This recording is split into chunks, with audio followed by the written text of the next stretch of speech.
Dawn of the first day. Not only is it dawn of the first day, but it is dawn of the new year. That's right, we are starting this playthrough again on a brand new year, for which I'm very excited. Not only am I excited for the new year in general, but for these next few segments. I'm splitting these up into the 3 individual days that encompass the Anju and Cafe side quest.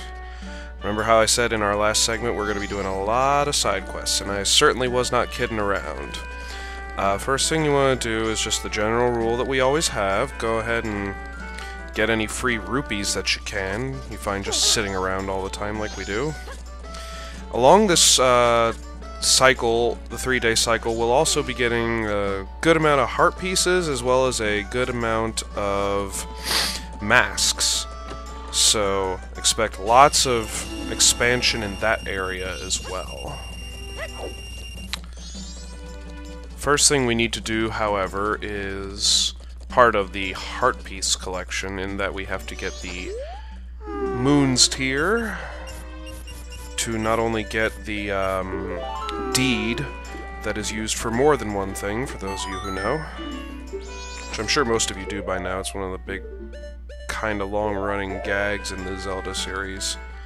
One person in particular that we have to visit. As well, I didn't notice until a little while ago that off to the side here, there actually is one of our favorites to say here on this playthrough, a bombable wall, which has a chest behind it. Who'da thunk it? I tell you, I certainly didn't. I didn't know this existed until a little while back. And it has 100 piece as well, so that's really nice. And now we head to where we're actually going, and that's the Astral Observatory. Oh, I can't put that on the... Huh. It's odd. I was trying to put it on where the bomb mask is. I guess I can't do it while I'm underwater, though. I guess it makes sense. There we go. Yeah, we're going to be moving pretty fast pace, and expect a lot of cutting parts of segments, because there are a few times where we just kind of sit around for a little while waiting for something to happen. I realized in planning this part out that while we're doing the Anju and Cafe request... By the way, I don't know if I'm actually pronouncing it right, if it's Anju or Cafe or Cafe. I always just said Cafe, which sounds funny, but whatever.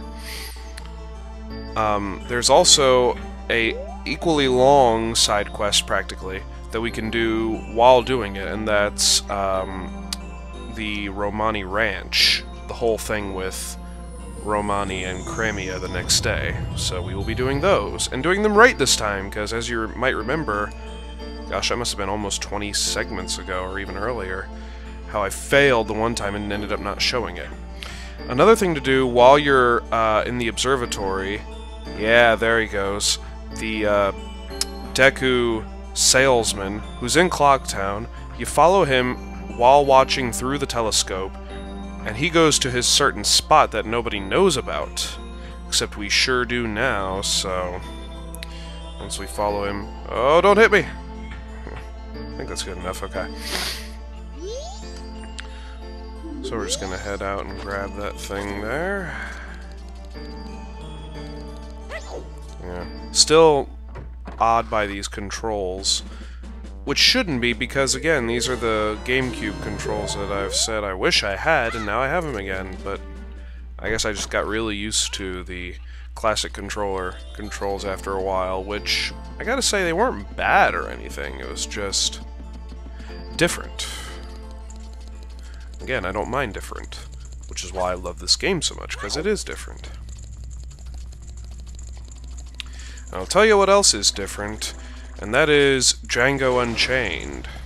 Saw that movie on New Year's Eve, tradition with my girlfriend and I. Not a date movie, I will say that, but it was really good, and we both enjoyed it, so... I mean, it's Tarantino, so as a man I have to enjoy it, right? But I did. Thought it was a lot of fun, honestly. But enough about that nonsense for right now. We have to go loot this guy's place. make it sound more epic than it is, but this Deku Salesman, like I said, has a little... wait a minute. Yeah, I think it's this way. Yeah, because it's right outside the Astral Observatory. This little hole where the Deku Salesman says he practically has a little inventory place there, a storage place. Should be this one right here? I think so. Yeah, this is the place. And you see him... or you don't? Where is he? Not here? We just saw him. Oh. Boy, do I feel sheepish now. Well, whatever. No time to waste, I guess. Already got that. Part of this few days, as well as including the Anjuin Cafe and the Romani Ranch, is also going to include one particular side quest that is renowned as being possibly the most annoying heart piece in any Zelda game ever to get. You guys might remember seeing in the temples, the Woodfall Temple and the Great Bay Temple, where our boss, our mini-boss to fight, was a little frog guy. And if you remember, when you defeat him, he turns into a tinier frog. And I might have said to one of them that they will be the cause of much pain and misery for me later on, and they definitely will. But first, I'll explain that in a little bit. First, we have to get a mask that will allow us to... oh boy, that was dumb. Have to get us a mask that will allow us to actually do that quest. And it really is annoying. I call it a quest because it practically is. It first involves... okay, I'll just explain it. It's the Dongero's mask, which... we put it on, and it makes us look like Dongero, the conductor of the Frog Choir. Speaking of kids who would join the choir someday, we have to hush our little Goron crybaby here. What was his name? I don't even remember. Does he have a name? I'm sure he does. Whatever. But we have to light the torches in here after making this little guy hush up. Looked like he was still crying. And we need our Deku sticks. So get some, okay. Might have noticed this torch came back on. That's because we're gonna run with the fire around. Remember, kids, it is always safe to run with a stick on fire. How similarly it is always safe to run with a pair of scissors upside down in your hand. Yay for missing the torch twice. Okay. Speaking of torches and light, I saw that Torchlight 2 is on sale today. I'm not going to get it because I'd like to still have a life. I did play the first Torchlight, and it was such a time sink. It was so much fun, though. I know if I get the second Torchlight, there will be zero productivity from me. And zero hopes of me finishing this LP, either. Now that we got that big giant chandelier of Goron face jars... wonder whose bright idea it was to decorate the place with something like that. Candace Olsen? No way. Anyways, we have to roll and hit those jars until something falls out. And this could take a while, so I might cut to it. Is this the one? Okay, yeah. Yeah, I only took the second jar. I actually had a few failed attempts at actually trying to hit it, so that's the part that I cut out. And now we run with this giant hunk of meat.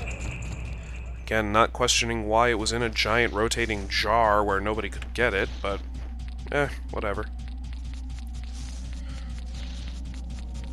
Just gonna have to, of course, take the long way. Yeah, don't worry about getting hit. I mean, it's an annoyance, but it's not like you drop the meat.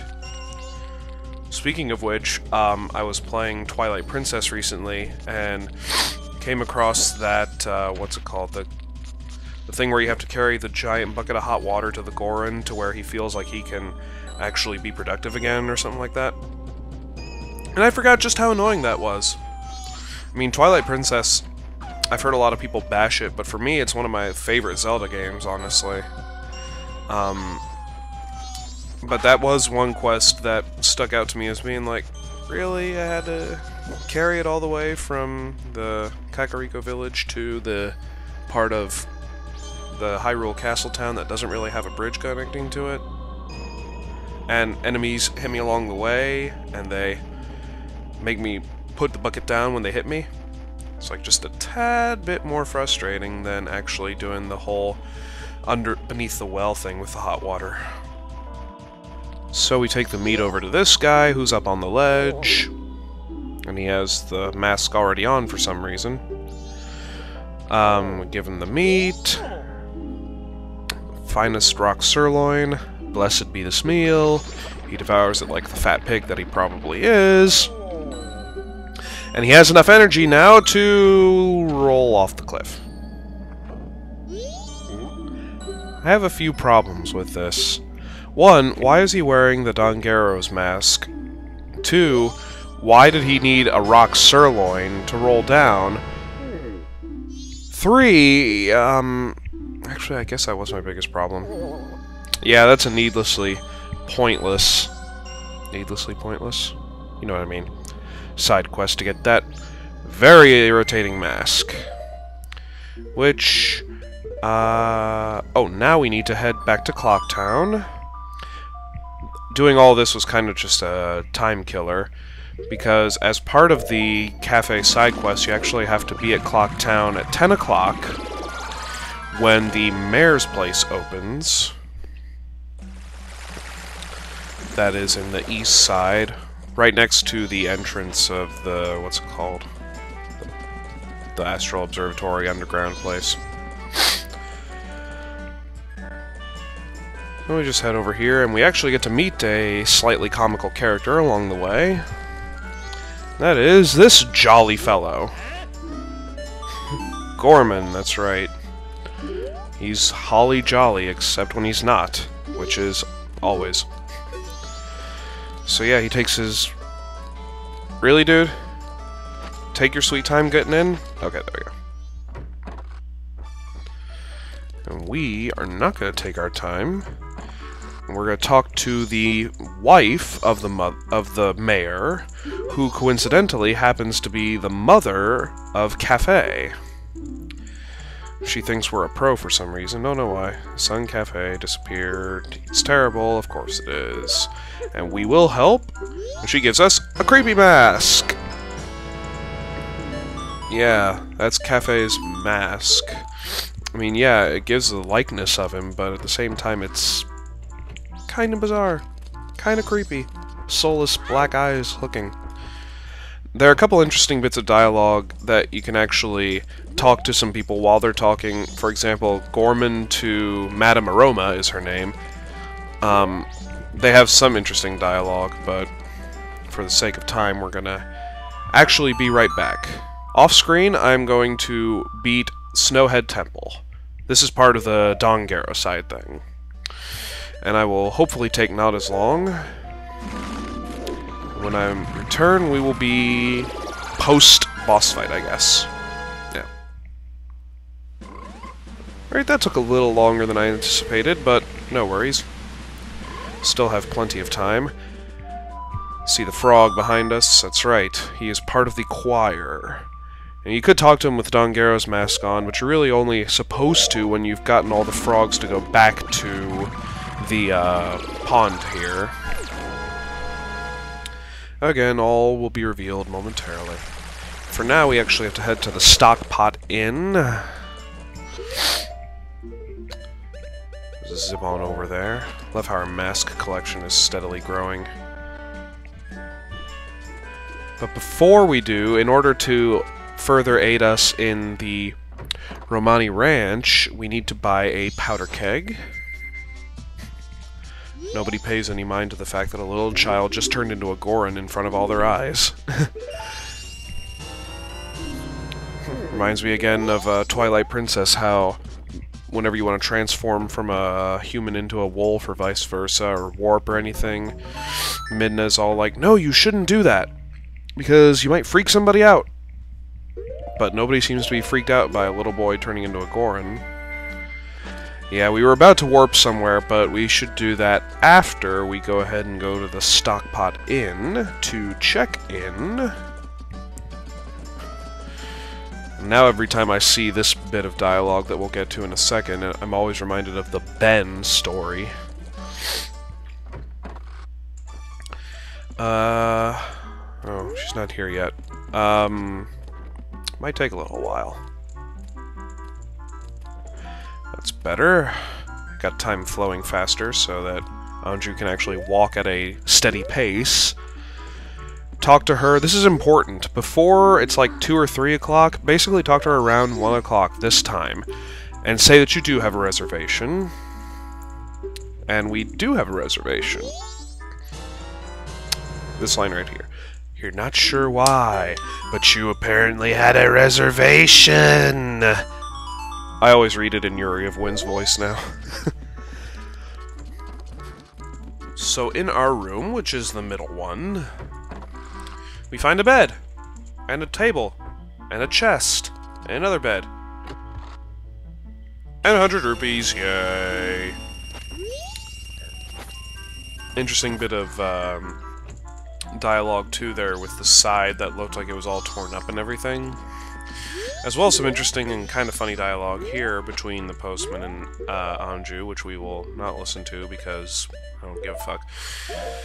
And once he has delivered his letter, talk to Anju with the mask on. And tonight we will meet at 11:30. P.S. We don't really meet at 11:30. Kinda late on that. Anyways, now that that is... God, his controller. Now that is all finished up, time to head to Romani Ranch. So we will zip on over there.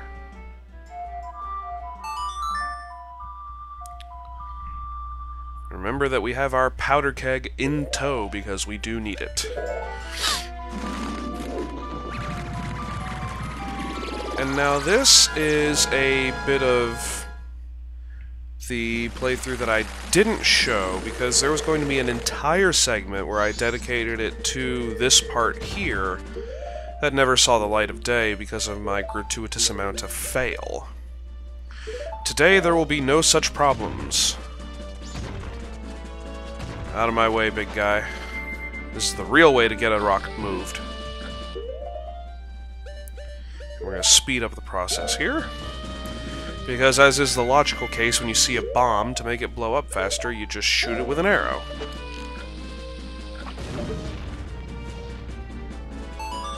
And that's all she wrote. Call upon Epona real quick.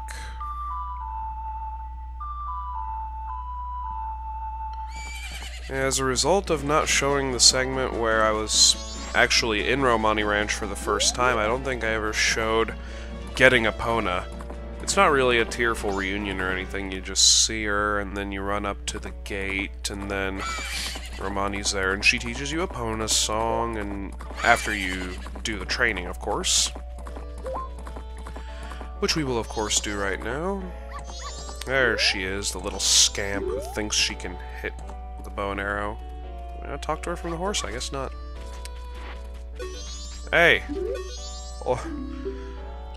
Romani, same name as the ranch, blah blah blah, I'll just tell her name, don't care. If you say I won't say anything, basically the same kind of dialogue happens, where she says, well then I'll give you the name Grasshopper, so that's our name from now on. Not to be confused with the drink, of course. So yeah, bet you didn't know aliens existed in this parallel universe to the story of Hyrule. Wonder why Hyrule never had any aliens, but Termina does. Or maybe they do. And the stables at the Lon Lon Ranch get corrupted by these. Maybe they do, maybe they don't.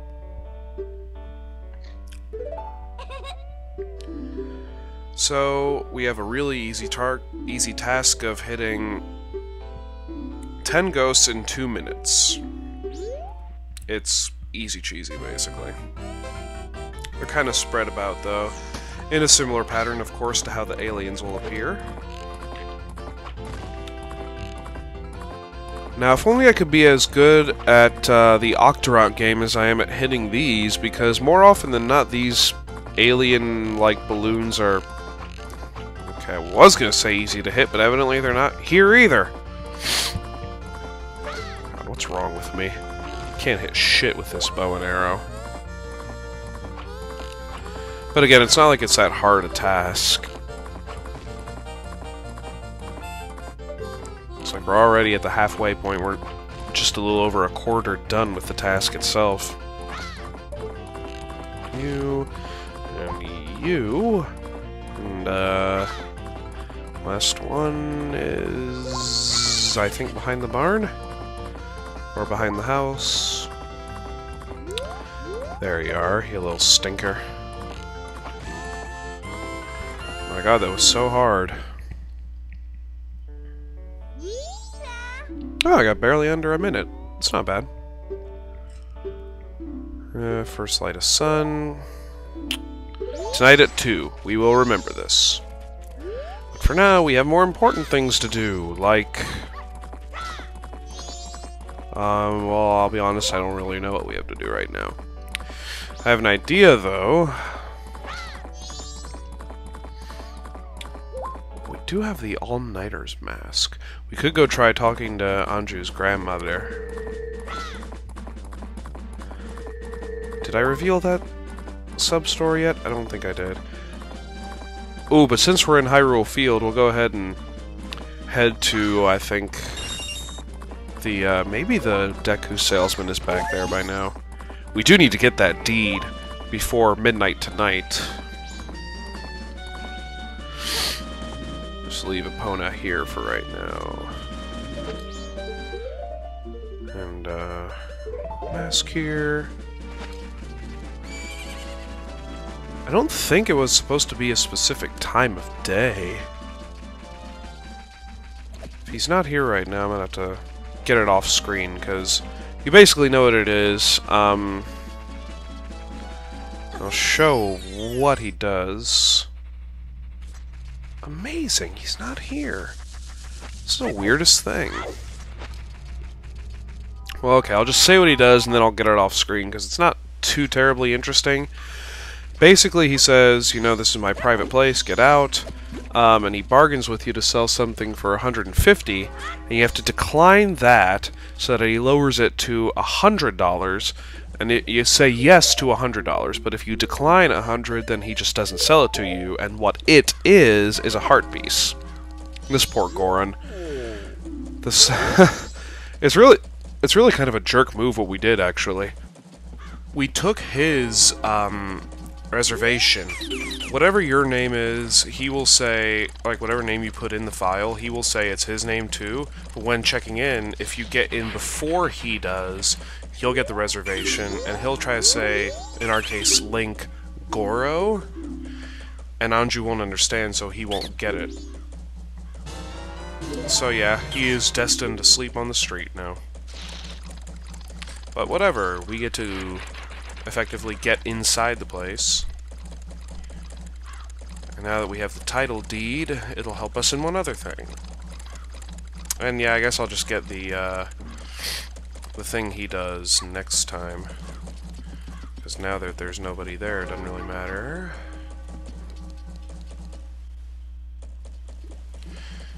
And so we head in here, and this we will have to wait a little while for, of course. I don't know why it focuses on the mask, but whatever. I think I can pass some time, actually, by maybe doing Anju's grandmother thing. That almost sounded really wrong what I said. Oh yeah, for this you need to put on the all-night mask, talk to her, and... Right... Oh. I guess you have to do it during the day. Makes sense.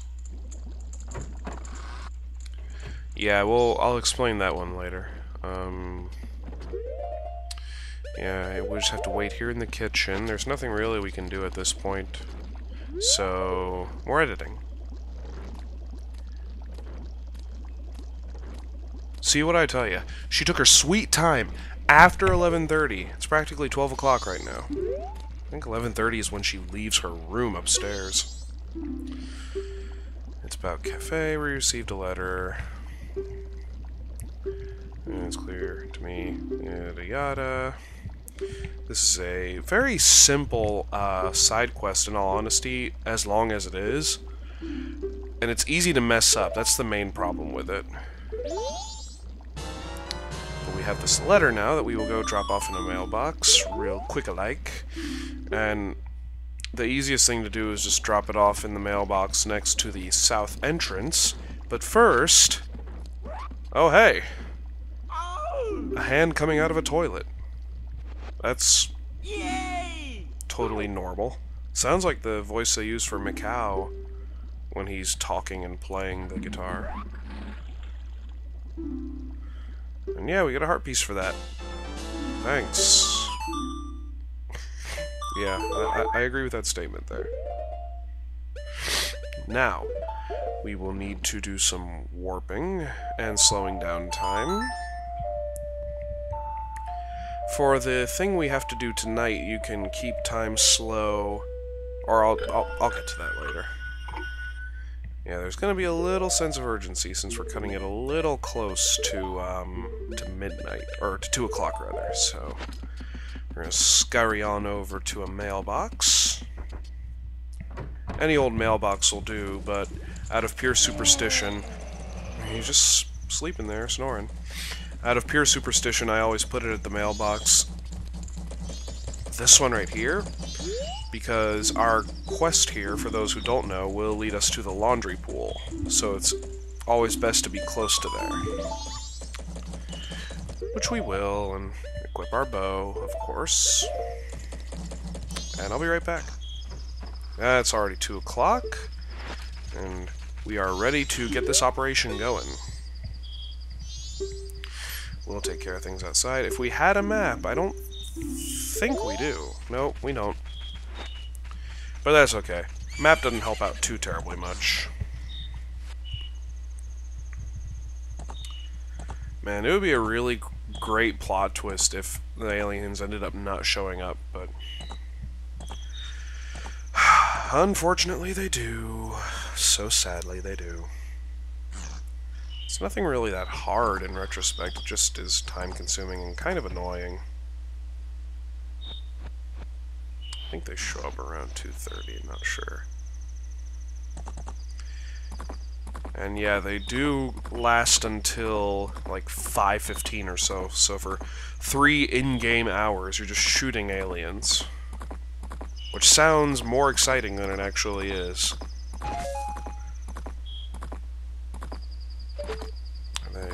They're not going to show up? I know there's one that usually appears here at the behind the farm, so I'm going to snipe this one first. Oh, here we are.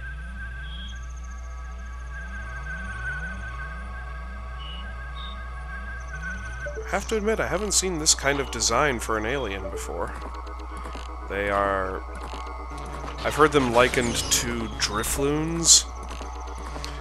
And they kind of look like them in that they're purple, but they don't have any wings, and instead they have like big yellow-looking gloves and lights coming from their eyes. I don't know. They just kind of levitate all the time, looks like. So yeah, they form a circle basically around the farm, and it's easiest to just ride around shooting them. And depending on the speed of time, they will be faster or slower, so it's easiest to have them slower, I always say. So yeah, for the next few minutes, I'm going to be riding around doing this. And it is less than interesting, so for right now, I'm going to cut out all the tedium and insert a random, oh, that's cool, a random catchy, poppy techno song. Why do that, you ask? Quite simply, because I can. Yeah. Hope you enjoy.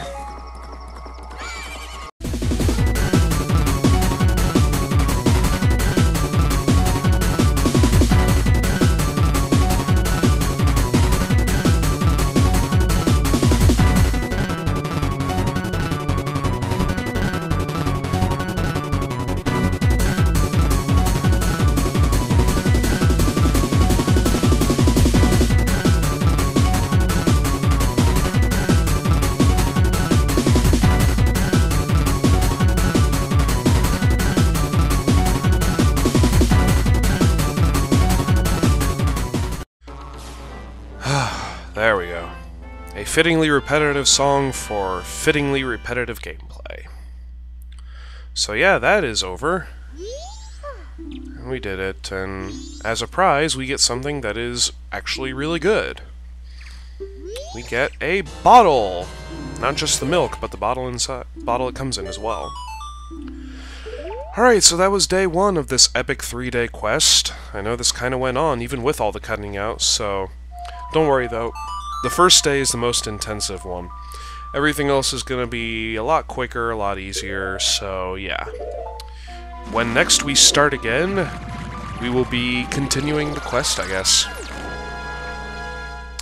Actually, we'll start with Anju's grandmother, then go to part of the cafe side quest, then go to Romani Ranch again. So look forward to that. Thank you everybody for watching. As always, see you later.